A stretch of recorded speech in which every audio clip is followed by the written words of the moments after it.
It's The Making of the President 2016, available at InfoWarsStore.com. That also helps our broadcast. And by the way, I saw it last night and tweeted it. Roger Stone has had his Twitter account taken for 24 hours, and they say there's more work you may need to do to give us value and build us up. You know, you're the reason Twitter exists, but he's tweeting about what's happening. He's a major political player. He can't exist. Let's go to my Twitter and show a screenshot, because his Twitter's gone right now, of what he was told on his Twitter dashboard, that you've done something bad. We're not going to tell you what. It's very Kafkaesque, beyond 1984. We're not going to tell you what's happened, and you're banned for 24 hours. And there, quote, may be more work you've got to do. That's on Real Alex Jones on Twitter if you want to see that. That's why it's more important than ever. I was so focused yesterday with all that was about to come out. You notice I didn't even plug yesterday but one time. That's right. Let's do a screenshot of that. There's a screenshot I tweeted out. I know that. That's it. You have been determined that has violated the Twitter rules, so you will need to wait some time before using Twitter again. Won't tell you what you did. You will be able to unlock your account in 11 hours, 57 minutes. That's about the time we got a screenshot. Notice you may need to complete some additional tasks to resume using Twitter. And they also don't let most of his tweets be seen by people on Twitter. It's all about being gamed. You say, well, why are we on Twitter and Facebook? Because that's where the zombies are, and we're desperately trying to reach in to find out who may still be partly awake. So follow him at Roger Stone Jr., follow him, follow us at Real Alex Jones. It's so important. And I've got a bunch of specials. This is the counter-strike by Trump and the Patriots. This is so legend. Roger, is this not incredible, my friend? Alex, I think we are on the cusp of the greatest single political scandal in American history. I think it is a scandal that will hasten and accelerate the realignment going on in this country. The deep state has been hit with a double whammy. They have gotten caught spying on the nominee of one of the two major parties, and their rationale, their phony rationale for that spying, has now been disproved. We now know, indisputably, despite the claims of Barack Obama and the disinformation pumped out by James Clapper, that the Obama administration, on the basis of no evidence whatsoever and no probable cause, went to the FISA court, the secret, super secret FISA court, first in June, requesting that Donald Trump and his associates, including yours truly, be put under surveillance, and they were, we believe, denied. We now know that they went back in October with something more narrowly drawn as far as candidate Trump is concerned, and this secret warrant to spy on the Republican nominee for president was approved. It is unclear whether the monitoring of my own email, my own text messages, my own cell phone calls was approved in June or in October, but it was indeed approved. So this is the naked political manipulation of the system, of the government system. Richard Nixon went down for Watergate. He didn't know about Watergate in advance. He didn't approve it. It did not utilize government agents other than perhaps the CIA agents sent to it. Roger, this is exactly, and you were involved in all this, is 50 times bigger.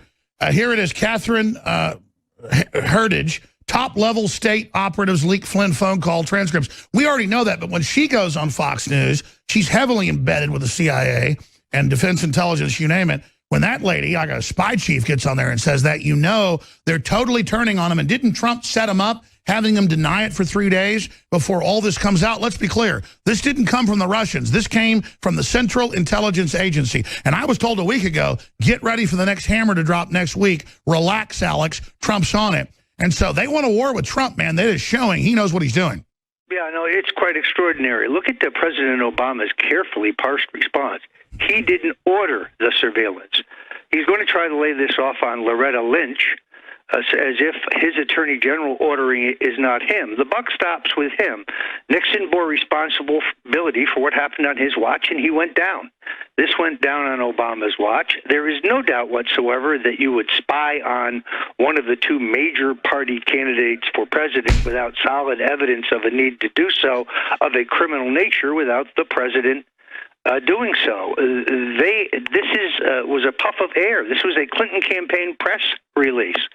There still are, according to the House Intelligence Committee, and I'm going to give you this tape shortly, no evidence whatsoever of a contact between the campaign associates of Donald Trump. Those would include yours. Sure, that's all old news. Roger, I don't know if you had a chance since last night when this came out. I've got as many people as I can on this.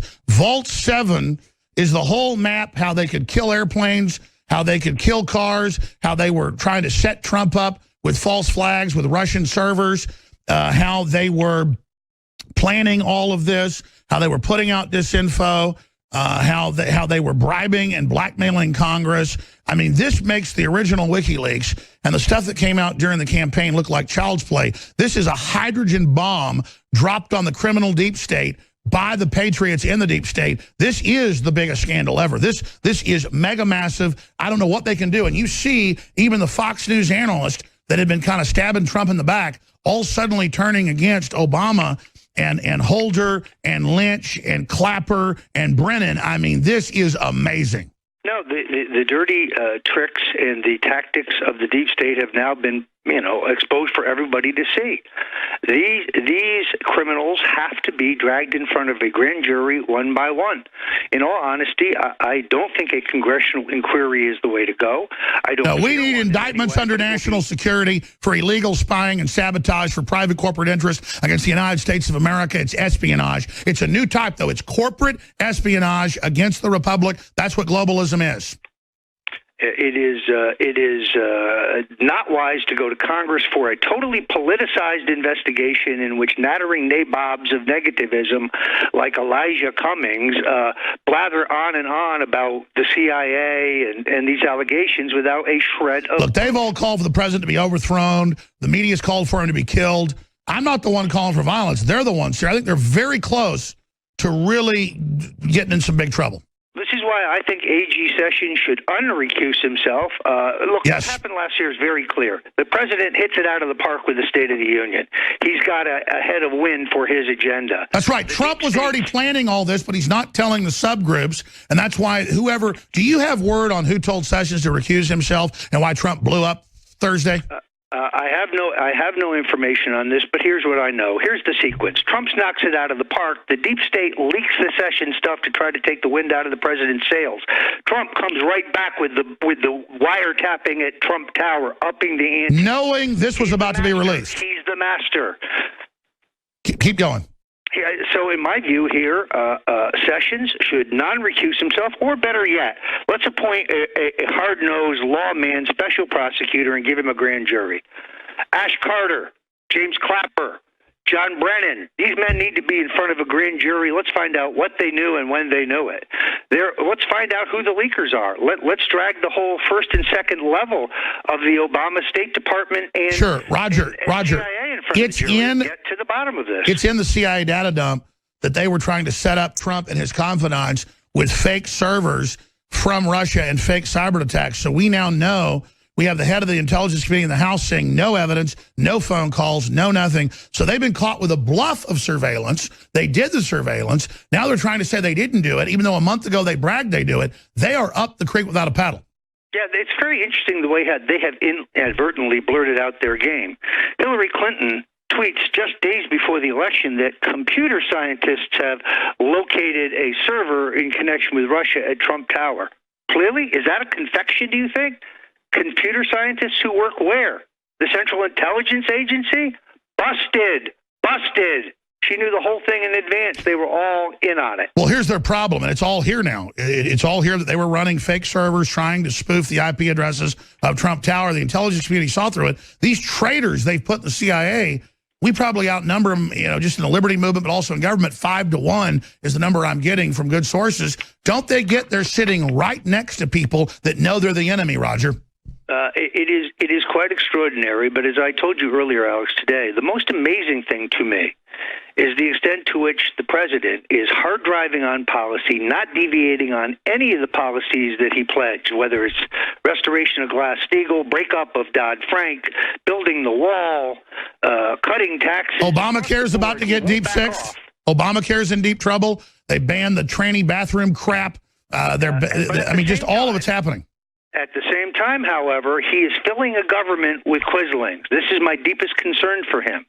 Anthony Scaramucci, widely respected and even revered by conservatives, a man who did yeoman service to the Trump campaign by raising money and providing wise counsel, a man who is a personal friend of the president, essentially squeezed out of a White House. Well, let me stop you. That's Trump's only problem. By a Bush guy. No, I understand that. We'll do a whole other show on the appointments, but it's true that he's still doing his agenda, but it's Priebus and others that admittedly are the ones telling people to resign, telling people to recuse themselves, and Trump's blowing up. He needs to get rid of those people. Roger, we'll talk to you again soon. Paul Watson's in the 4th hour today, but if you want to come on the Nightly News tonight to get 20, 30 minutes without any breaks to really lay all this out, we'll do it and talk about the bad side of what's happening with Trump. He's doing great in his agenda. He's got great people in the intelligence agencies, but he's got a lot of politicos. I guess as a business guy, you bring in the folks that used to run stuff, you think they'll follow your orders. They don't. And so I think that's just one blind spot. But maybe he knows something I don't know. Thank you so much, Roger. We'll talk to you soon. Let's definitely do the news tonight because there is so much breaking news between now and then. I will learn much that our All right, let them know when you want to tape it or come on live. Thank you. All right, joining us in this